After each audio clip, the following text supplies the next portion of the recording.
The weather is changing once again, and I am finding myself wanting to go outside as much as possible.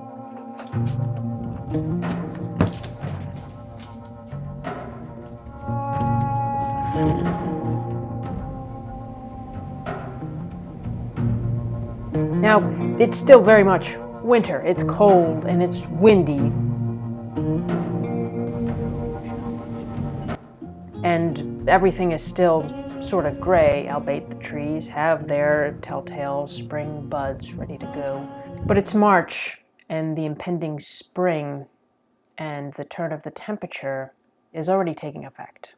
Previous years, I welcomed the wildflowers that I so dearly anticipated. The following year, I removed a portion of said wildflowers because they weren't actually what I wanted and turned out to not be so wild and were quite large and taking over the whole plot. However, the ones I left, the tall stemmed yellow-leaved flowers, populated in areas that I didn't originally plant them, and also they weren't supposed to be perennials. An interesting thing to that I've noticed throughout the course of the winter as the snow melts, all the birds kind of gather in that area and they just peck and eat at the ground. So I can only assume that they're eating the leftovers of whatever the plants dropped and pooping them out in other areas. So that's nature for you. I wish I had some film of it because they were absolutely going wild in that area over there and this area where all the wildflowers were. And last summer the wildflowers started growing over here and I never planted them there. So that's cool.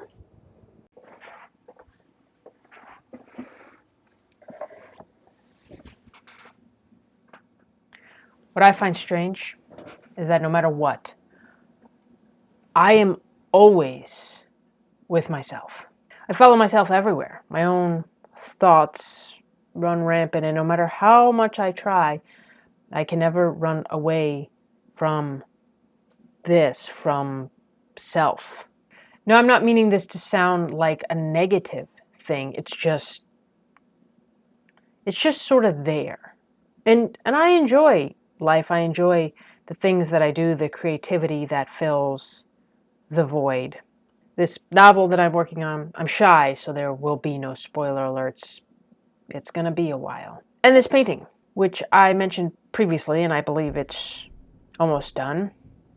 It has taken me more than 4 hours, which I originally had calculated. Well, when it is done, I just don't know what I'm going to do with it.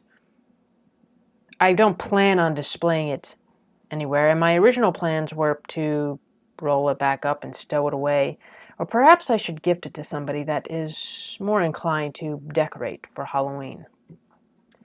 That's probably a better idea. And it's me all the while.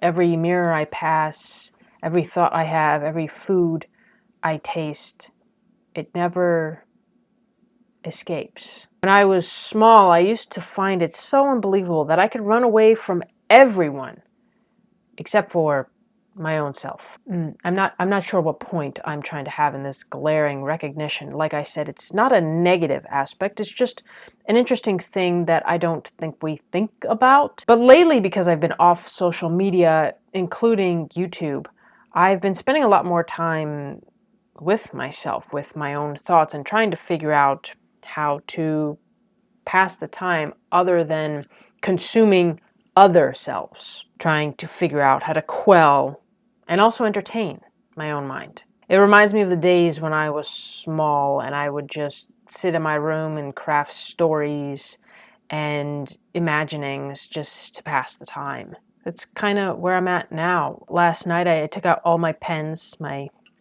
dip pens, to see how that feels, because I've not done it in a while. I love the feeling of creating letters that create words, especially with live ink.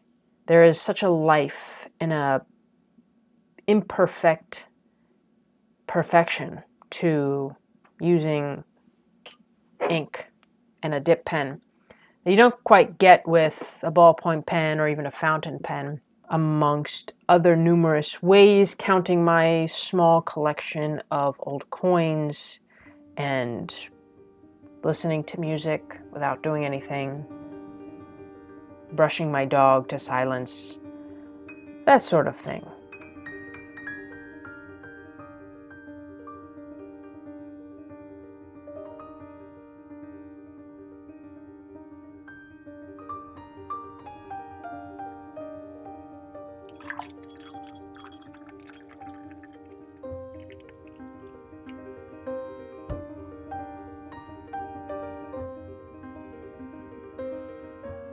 And that's it.